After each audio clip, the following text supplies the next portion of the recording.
This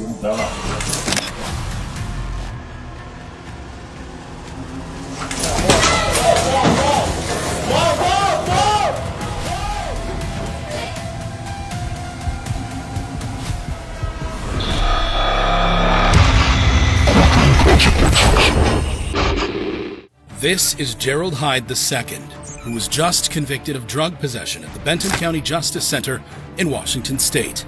Hyde was led down the holding cell with other convicts before being taken to prison.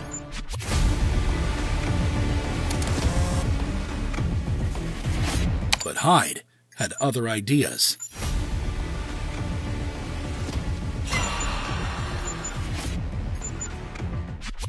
As an officer turned his back to him, Hyde slipped out and snuck back into the courtroom. He then removed his prison shirt and used it to hide the handcuffs.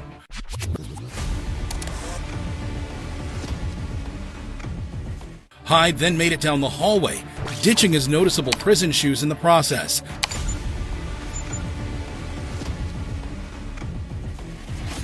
Before exiting through the lobby and making a run for it out onto the streets. But Hyde's freedom didn't last long. He was recaptured 2 hours after his escape. The 24-year-old was later convicted of second-degree escape and sentenced to 2 years and 2 months in prison. While Gerald Hyde had a nifty attempt to escape justice, what happens when a convict is so fast, even the camera can't keep up?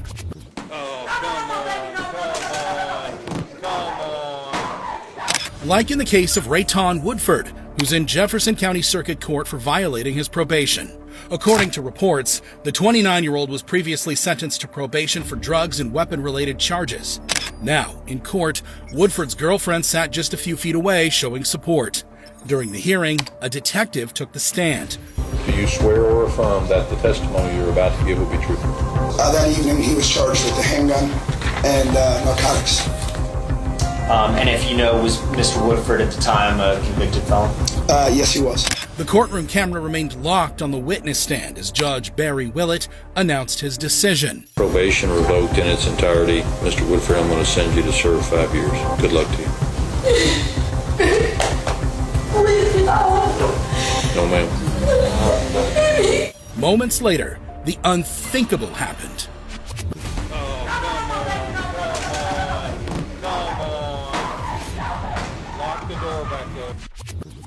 There was a flash across the camera as Woodford attempted to make a break for it.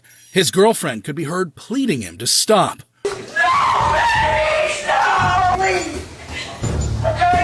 The record will reflect that Mr. Woodford made an unsuccessful effort to escape. Woodford's escape was unsuccessful. He was brought back into the courtroom by deputies and arrested.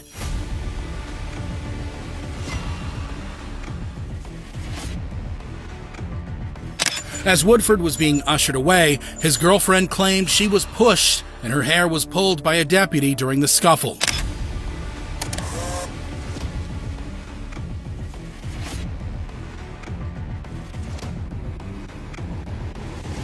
Judge Willett allowed her to address the court. I didn't do anything wrong, and he didn't have to put his hands on me, period. Okay, I've heard you. But when she started throwing accusations at the judge himself, he lost his patience. But you condoning that, right? I'm not condoning any... No, wait a minute. Come back up here right now. Okay. Don't you tell me I'm condoning anything. I just told you what I observed. You made an effort to stop him from leaving. I appreciate that. But in the thick of it, when your boyfriend is fighting with deputies, people might get pushed out of the way. Woodford's girlfriend faced no additional charges. She tearfully leaves the courtroom moments later.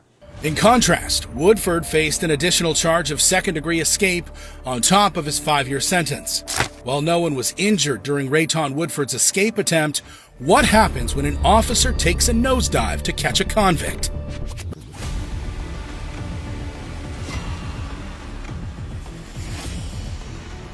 Like in the case of Nicholas Garrison, who was just sentenced for drug possession in Greenfield, Ohio.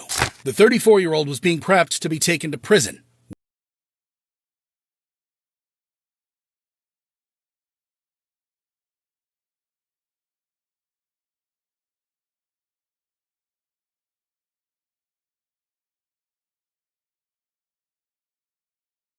2 deputies were restraining Garrison to be taken to jail. However, as one of them turned away for a split second, Garrison bolted.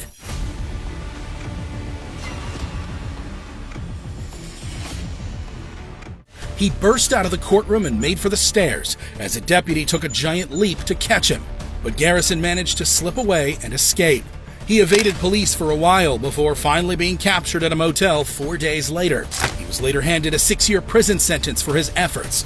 As for the daring deputy, he suffered 4 broken ribs and a concussion. While Nicholas Garrison's actions resulted in a deputy's hospitalization, what happens when an escaped convict causes a serious car crash? Okay, they're tight. Like in the case of Cyrus Matthews, who was facing misdemeanor charges in Wadsworth Municipal Court in Ohio. The 19-year-old was just sentenced to 60 days in jail for a road rage case. I'm sorry for, acting immature on the road. I understand that, being on the road, you do have other people's lives in your hand. And, I should have thought about that. Is there, any way that we could reverse this jail time? Well, you're going to go to jail today. If you need to get out to attend the hearing, we can consider furloughs. Okay, but right now you're going to go to jail right. However, what Matthews did next left everyone stunned. Okay? So you have to go to jail. After learning his fate, Matthews straight up just walked out of the courtroom. The judge threatened him with felony charges, but Matthews had other ideas. Have him charged with escape, felony escape if he doesn't get back in this court.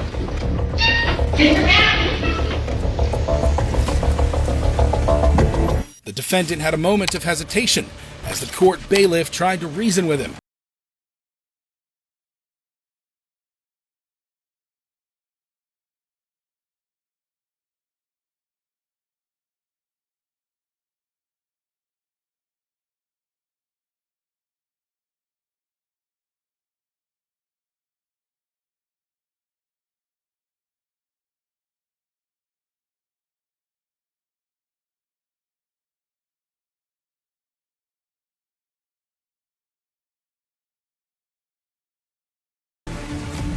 Police sprung into action and a high-speed chase ensued. He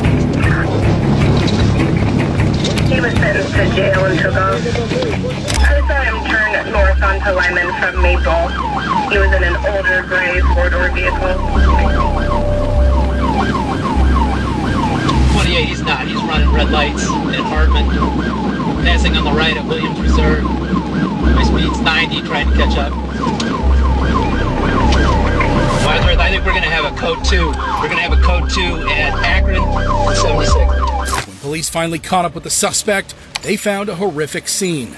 The crash mangled 2 vehicles, leaving parts scattered across Akron Road near I-76 and knocking down a gas station sign. An innocent mother, father, and their baby in an SUV suffered minor injuries. Matthews had crashed his car into another SUV, which had a couple and a toddler inside. Thankfully, they were not seriously injured. Where's he at? All right, we're going to have multiple vehicles, airbag deployment. Ma'am, are you okay? Okay. She's okay. All right, we got squads coming. Ashley, help them get out. Help them get out. He's up here. As the gravity of his actions dawned on him, Matthews broke down. Breathe in and out. Breathe in and out. Breathe in and out. Breathe in and out. Breathe in and out. Breathe in and out. Wadsworth, I'm going to need multiple squads. I need help, sir. Okay. Okay. They're tight.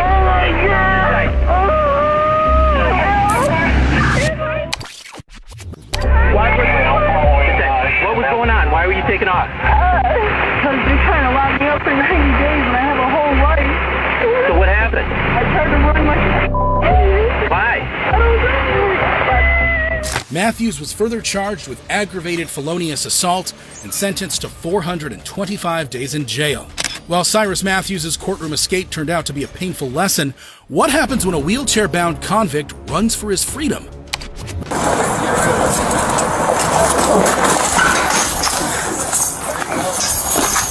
Like the case of Joel Delgado, who was being wheelchaired to court in Little Rock, Arkansas.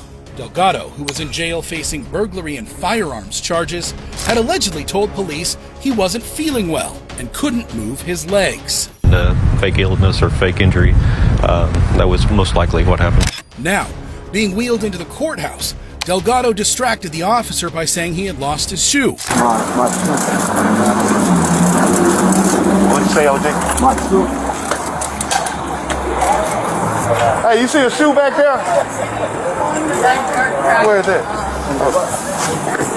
However, what happened next is every law enforcement officer's nightmare. As the officer bent down to pick up his shoe, Delgado sprang up and made a run for it. The officer ran after Delgado, but he was nowhere to be found. Oh, I'm gonna catch you, baby. I'm gonna shoot your bitch ass. Hey, can you call the police for me? Call the police for me. Hey, call the police. Call the police. What way it go? Already without a radio, the officer had a hard time calling for backup. Hey, Hook. The wheelchair dude got up and ran. Yeah. I couldn't catch his ass. And my radio was in the mother. I had my camera on though. He jumped the rail. It's on my camera, bro. Oh, what's that, man? And while authorities saw the lighter side of things, Delgado was gone for a good few hours. He was later caught from the other side of town, charged with felony escape, and was once again put in a wheelchair. The 41-year-old is being wheeled into an ambulance, claiming to be injured and unable to walk. While Joel Delgado successfully managed to deceive an officer, what happens when a judge has to chase after the suspect?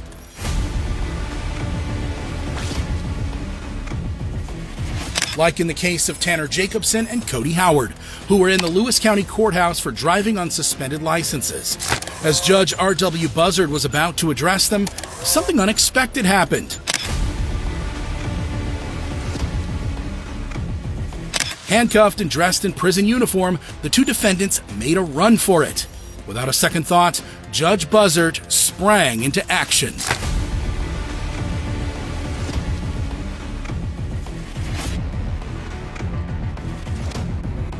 Outside the courtroom, the prison shoes got the better of Howard.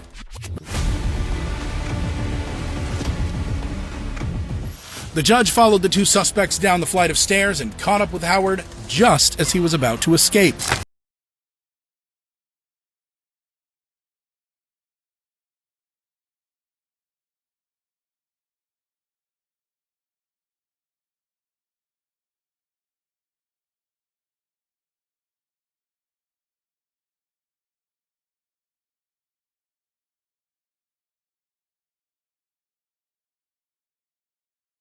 Fled on foot for a few blocks before coming back to his senses and surrendering. I only get like 4 blocks and then I stop. I just stopped on my own. I'm like, what am I doing right now? The reason behind their actions? Your guess is as good as theirs. It was just a split second decision. I don't even know why I did it. I would be out of here if I wouldn't have ran. I didn't try to escape to get out. I tried to escape to get well, and I tried to do what I could, do what I could do to get my drug addiction. Initially facing only a 30-day jail sentence, the two ultimately ended up with significantly larger prison terms. While Tanner Jacobson and Cody Howard's moment of insanity earned them more jail time, what happens when a deputy with an iron grip prevents an escape? Like in the case of Derek Wright, who was facing speeding charges in a Louisville, Kentucky courtroom. The mood in the court was pretty chill that day. Bacon fry? Yeah. Bacon fry that, and then kind of crumble it, and then you push it in. Bacon makes everything better. True that.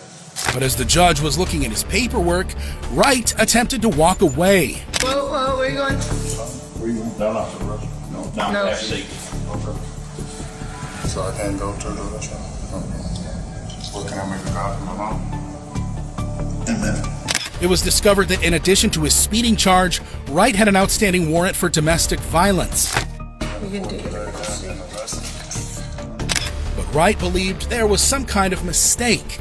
The case got dismissed. We're verifying it. I went to court for that Tuesday.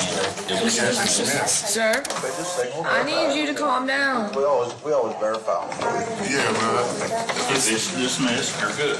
If not, I'm gonna take you into custody. I need to call my mama if I'm gonna get arrested because this is something new to me because this is the only thing that I was supposed to go to court for. Eventually, it turned out the warrant was indeed active. It's unserved, so it's still good. Okay. Okay. Sir, you need to calm down, okay? They're gonna go ahead, they're gonna execute this. They'll let you take some time to call your mom. But Wright had other ideas.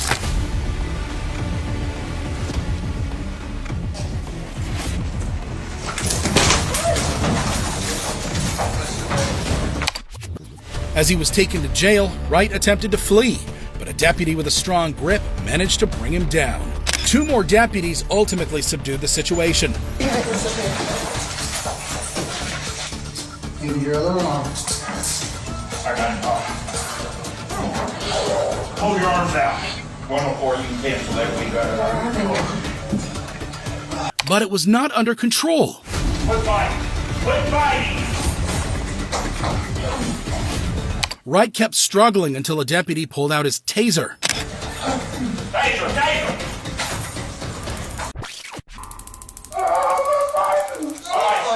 Stop! We done? Are we done? All right, you won't get you up. You're gonna walk back there real nice, okay? Wright was removed from court, and he was not a happy man.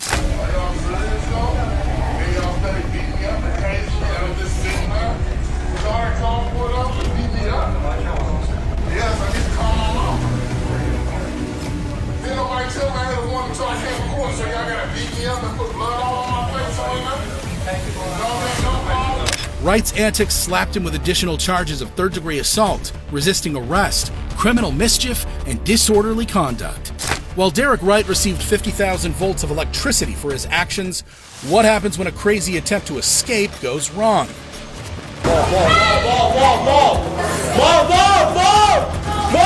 Like in the case of Mario and Jose Guzman, who were at a pretrial hearing in Jefferson Circuit Court in Louisville, Kentucky. The brothers were facing serious charges of drug possession and trafficking. Now in court, the prosecution attempted to increase Mario's bond from $500 to $15,000 after he faced new charges of burglary. In your order, it specifically says no further violations of the law. He picked up new charges. He violated the law. But the defense argued the new recommended bond was too high, as the burglary charges were invalid. They don't have the victim because he left town because he's a drug dealer. I mean, we might as well say $100,000 full cash, Judge. It's an amount that Mr. Guzman can't post. That's not the purpose of bond. The purpose of bond is to make sure that someone comes to court. However, the judge agreed with the prosecutor and raised Mario's bond to $5,000. I agree. New charges obviously have been picked up. Current bond is not appropriate. It will be $5,000 full cash. Mario then stood up to be taken into custody. But he had no intention of going to prison.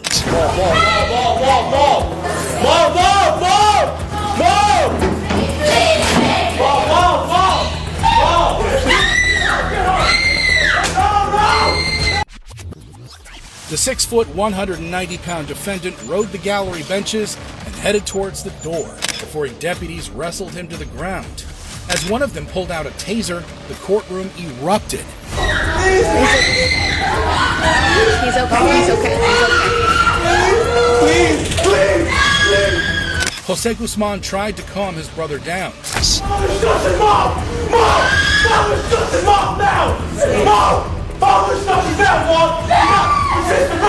Sorry, ma'am. Shut up! No. Mario's wife became so distraught that she had to be handcuffed. No, my baby! Finally, deputies managed to remove Mario from the courtroom.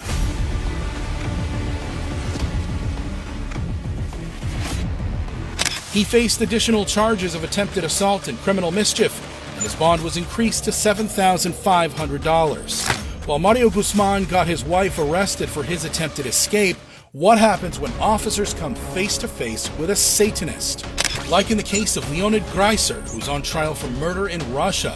As per reports, the 18-year-old teenager killed his sister at their apartment in Moscow, claiming that Satan had ordered him to do it. Greiser was found with his sister's body covered with demonic symbols, painted with blood. During questioning, Greiser was seen smiling and free of remorse. Зачем так с сестрой расправились?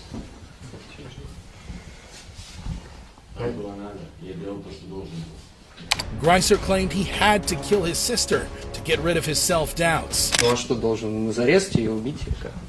Нет, избавиться от сомнений. От каких сомнений? Себе. Police also found drugs at his apartment, which may have been a factor, but Greiser said he was aware of what he was doing. Зачем вы так с ней расправились? Потому что я должен. Себе должен.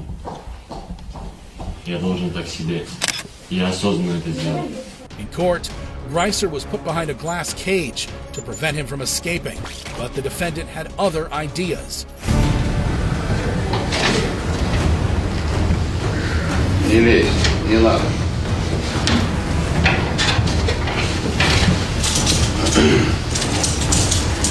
Куда ты едешь? When his first attempt to escape was thwarted, Greiser took the high road. Я. Слышь, что говорю? Я слышу.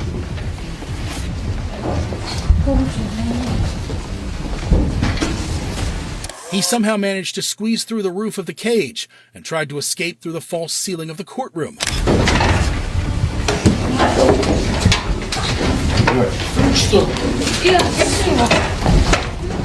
Stunned officers desperately tried to get to the escaping prisoner.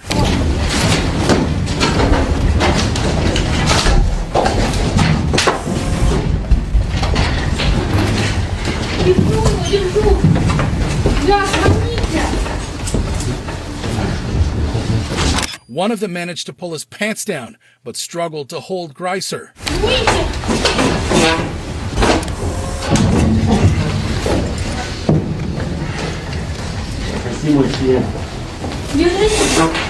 Finally, more officers arrived and threatened to tase the suspect.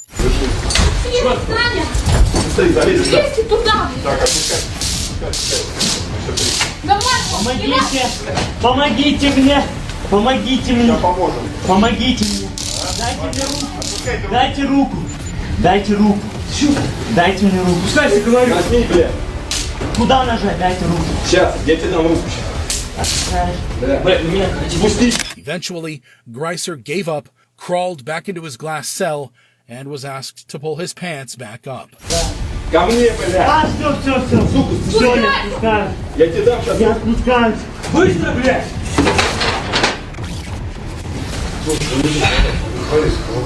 А где он залазит? Да он сверху пролез через это.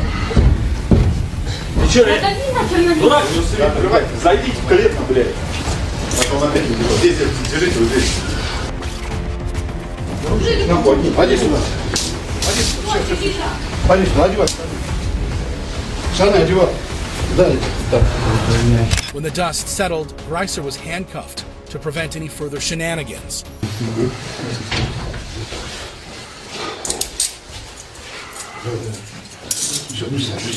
Ultimately, a judge sentenced Greiser to compulsory psychiatric medical treatment every 6 months. While Leonid Greiser's antics may bring some changes to the cage's design, what happens when a drug-fueled convict attempts to escape? Like in the case of 35-year-old Daniel Nicholson, who's facing weapons charges in Adelaide, Australia. Already out on bail, Nicholson was today in court to learn whether his pretrial release was to continue. To his shock, the judge decided to revoke bail. I revoke bail. I revoke bail. No, you can stop. Nicholson protested in disbelief, but the judge refused to listen. What's going on about? Take a seat. Take a seat. Miss, please, miss. Please, miss. I'll show you what please, miss is. This is when things got crazy.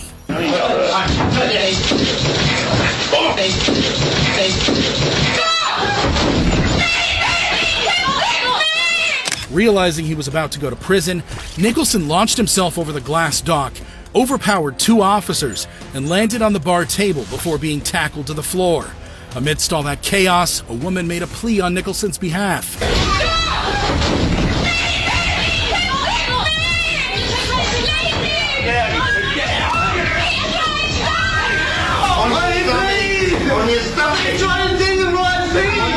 Eventually, officers were able to get things under control. Grab the cops. Don't do anything silly. The incident saw one officer suffering a broken foot, while another sustained a jaw injury.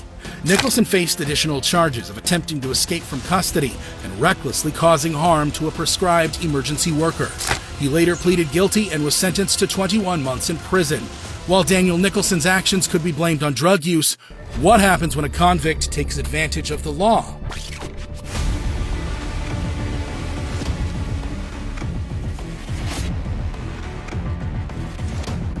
Like in the case of 28-year-old Eddie Villalobos, who's facing a murder trial in Hillsboro, Oregon. In 2021, Villalobos was charged with second-degree murder after he allegedly stabbed a man to death. Now in court, about to stand trial, 2 deputies escorted Villalobos into the courtroom.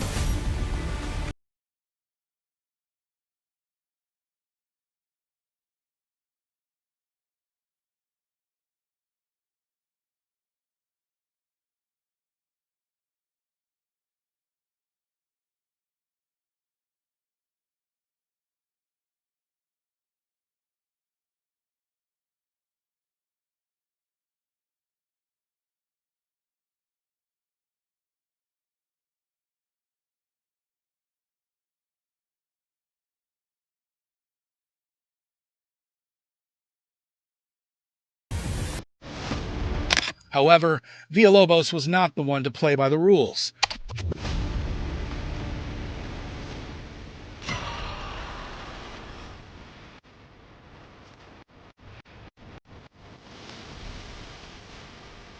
Just seconds after his hand and leg restraints were removed, Villalobos hopped over a chair and bolted towards the door.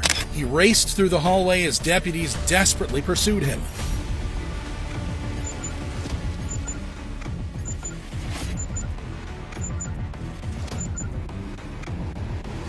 Villalobos made it down the stairs and exited through the lobby, closing the door behind him.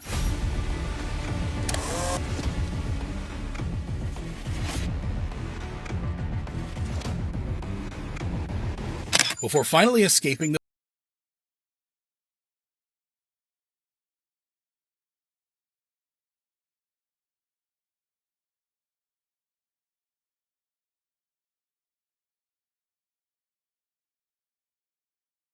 A 2-hour manhunt ensued before authorities got a call that a person was trying to break into an apartment next door. When police arrived, they found Villalobos hiding under a blanket inside a closet. He was arrested and charged with first-degree burglary and second-degree escape. This is the moment Villalobos was taken into custody after a 2-hour search. The Washington County Sheriff's Office says he was hiding in a hallway and he was arrested without incident. A few months later, Villalobos was convicted of the murder charge and sentenced to life in prison, with the possibility of parole after 25 years. While Eddie Villalobos was recaptured quickly by an efficient police force, what happens when lawyers have to bring a convict down? I said, hey, stop, man, don't do this. But he didn't even give me a chance, really. And like in the case of Israel Pointer, who was at the Oklahoma County Courthouse for a bond hearing. Facing robbery and firearms charges, the 19-year-old just learned his bond was revoked. Realizing he was about to go to jail, Pointer made a break for it. Bursting through the courtroom door, Pointer escaped the clutches of one deputy while narrowly missing another.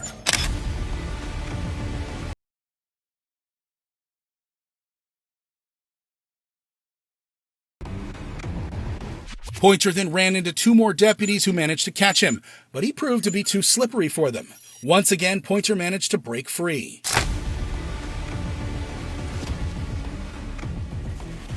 About to taste freedom, Pointer then encountered a group of attorneys. Instead of getting out of the way, Oklahoma County District Attorney David Prater grabbed Pointer and refused to let go.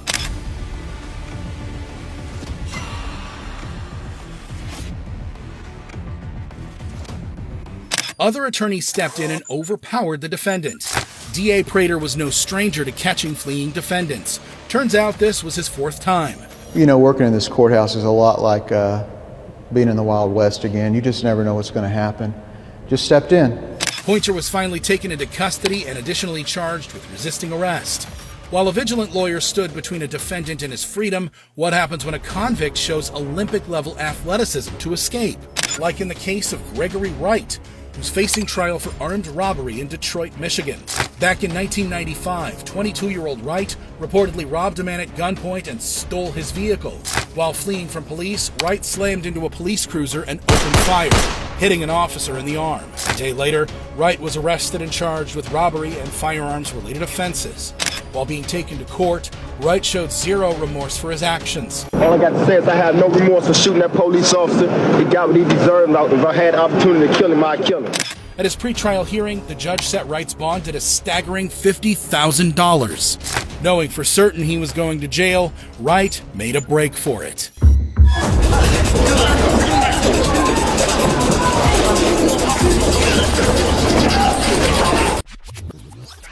As he was being shown the door which led to his imprisonment, Wright decided to take the opposite route. After escaping the clutches of an officer, Wright made an impressive leap to clear the barricade. But unfortunately, he fell straight into the arms of officers.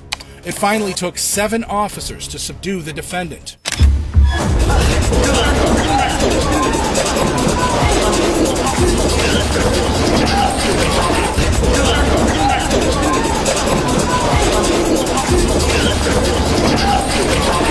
Wright's bond was eventually removed and he was ordered to remain in prison.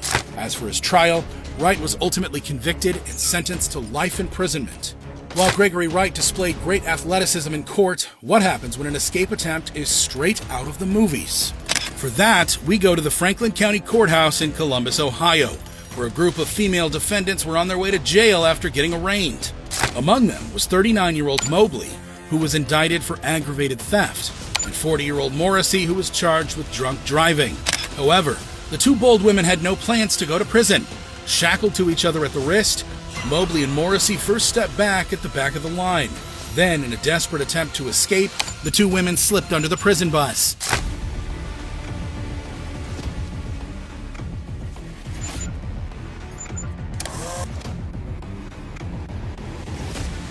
Shockingly, the court officers, not noticing that they were 2 inmates short, kept loading the bus with more prisoners.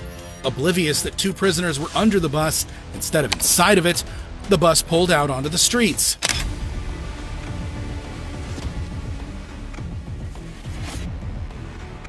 A few minutes later, it stopped at a red light when, somehow managing to unshackle herself, Morrissey was seen running away from the scene.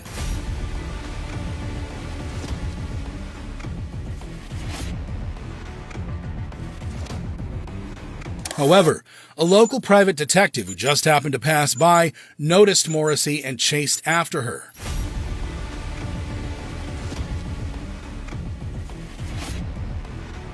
She was eventually captured and handed over to police. Within seconds of her escape, Meyer walks the defeated captive back to the courthouse. But nobody at the sheriff's office seems to notice they're missing prisoners. As for Mobley, she was found hiding in the bushes at the side of the freeway. The escape attempt had left her with a broken back, and she was sent to the hospital. After the dust settled, both women were charged with felony escape. While Tracy Mobley and Mary Morrissey risked their lives for freedom, what happens when a defendant casually walks out of court? Like in the case of Joey Watts, who's on trial at the Grant County Courthouse in Arkansas for threatening to kill a woman.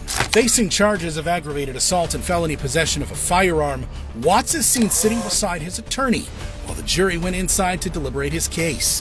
The prosecutor was chatting with some women while the court clerk seemed busy on her phone. However, with no court officers in sight, Watts got up and casually strolled out of the courtroom.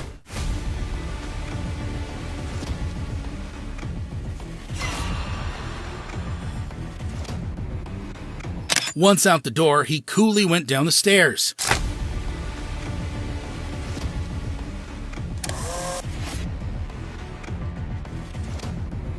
Watts then said something to his family member sitting in the hallway before quickening up his pace and exiting through the main door.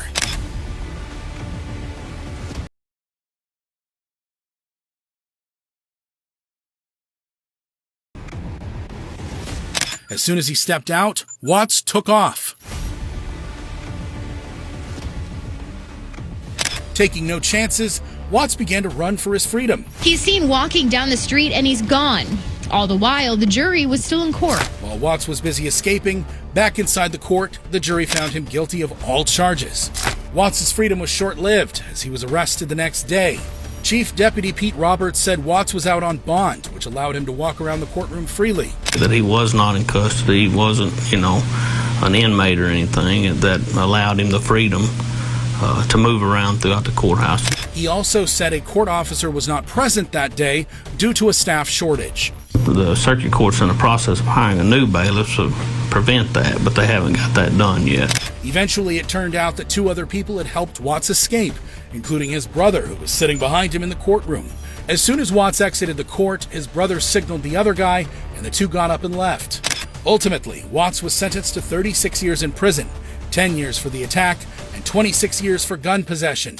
While Joey Watts' escape seemed pretty chill and casual, what happens when an entire family is involved in a breakout? Like in the case of Dwayne Cheney, who's on a murder trial in Milwaukee, Wisconsin. According to reports, 25-year-old Cheney was accused of shooting and killing Michael Prescott in 2015, after the 2 got into an altercation over a girl. At his trial, Cheney was allowed to walk freely inside the building as he had a GPS tracker attached to his ankle. During the break, CCTV cameras showed Cheney with his girlfriend Zuri London.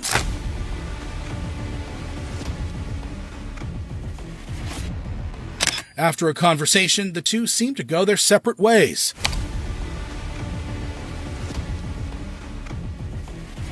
Next, Cheney was seen having a deep discussion with his father, Frank Kiles.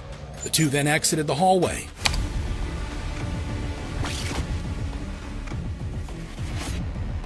Minutes later, London reappeared. She seemed to be talking to someone on her cell phone. Suddenly,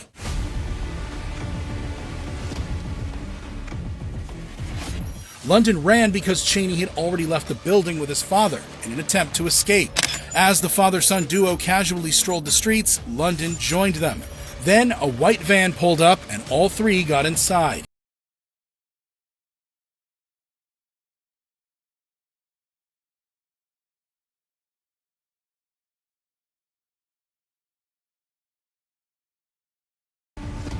The driver of the vehicle was later identified to be Cheney's mother, Florigenia. Once inside, Cheney removed his GPS tracker, threw it out of the car, and sped away to his freedom. Or so he thought. Back in court, Cheney's trial continued without him, and eventually he was convicted of murder. 4 days later, U.S. Marshals caught Cheney hiding in a trash can not far from the courthouse. He was slapped with an additional charge of bail jumping. Ultimately, Cheney was sentenced to life in prison without the possibility of parole for killing Michael Prescott. As for his escape crew, they were all charged with felony bail jumping as parties to the crime and obstructing an officer. While Dwayne Cheney had an eventful escape attempt, what happens when a loyal friend helps a convict? This is 21-year-old Callum Finter, who was at the Bradford Youth Court in the UK to support his friend, who is currently facing sentencing. His 17-year-old friend was just handed a 21-week jail term for stealing a cell phone. But Finter had other ideas.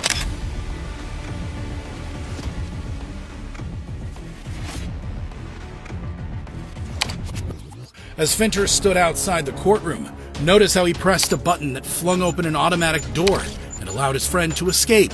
Not only did he facilitate the escape, but Finter also cheered his friend on as he ran.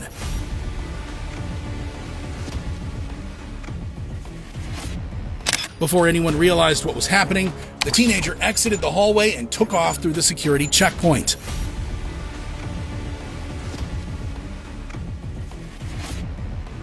As 4 officers ran after his friend, Finter followed close behind.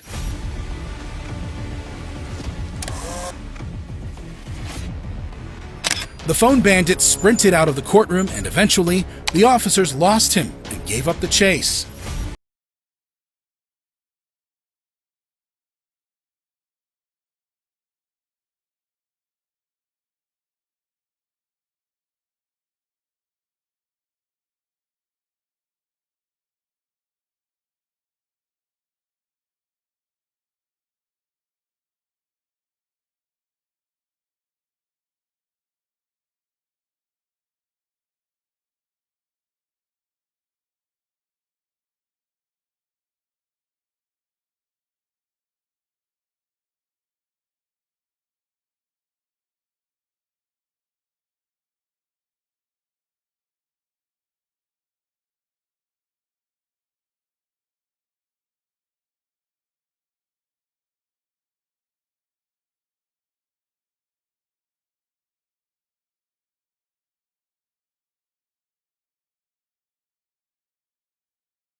Before he could be taken into custody, Hawkins dipped out of the second-floor courtroom and jumped over the balcony.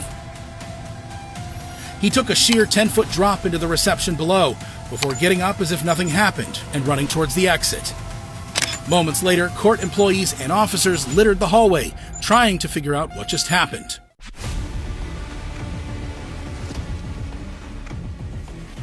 What happened was that Hawkins went on the run, which would last almost 3 weeks. He was finally caught in Harrodsburg, Kentucky, after neighbors reported an unknown man trespassing their property. Hawkins once again ran and fought with police to avoid capture, but was eventually arrested and charged with criminal trespassing, resisting arrest, and third-degree assault of an officer. He's currently being held without bond. While Rashad Hawkins took the leap of faith to escape, what happens when a defendant takes an officer with him? Just before 2 o'clock, Roan ran from a second-floor courtroom, charged a waiting deputy at the exit, knocked him down, and got away. Like in the case of Corey Roan, who was facing charges of possession of a firearm and resisting arrest in Muskogee, Oklahoma. The 39-year-old had a history of criminal activity and was just ordered by a judge to be taken into custody. But Roan had other ideas. Get a deputy, have this guy arrested right now. Gotta run him. With no security in sight, Roan decided to take matters into his own hands and walked out of the courtroom. He picked up the pace as 3 court employees went right after him.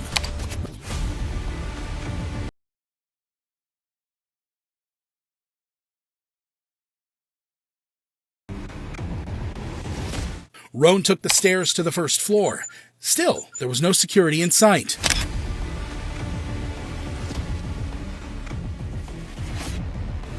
As he made it towards the exit, one deputy attempted to stop Big Roan, but he was no match.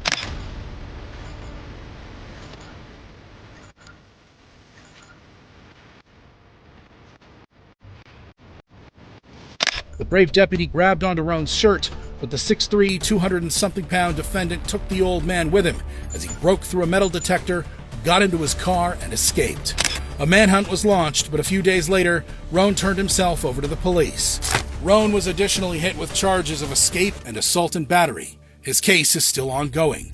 As for the deputy, he suffered head injuries which required hospitalization. Thankfully, he made a full recovery. Now, Sheriff Simmons tells me that the deputy you saw in the video, though, there was injured and suffered a leg. While Corey Roan proved to be too strong for authorities, what happens when a defendant is too fast to catch?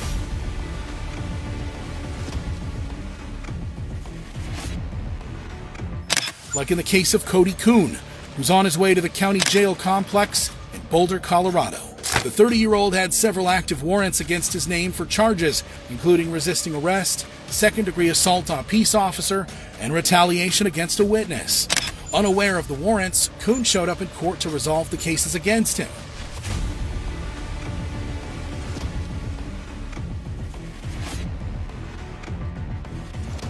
At first, Kuhn cooperated with the officers.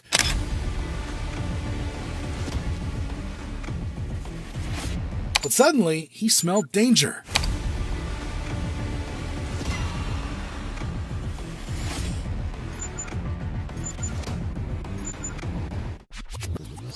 Realizing he was about to be arrested, Kuhn fled.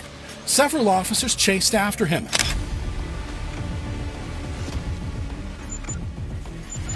But the fleet-footed defendant escaped through the parking lot and disappeared into the woods.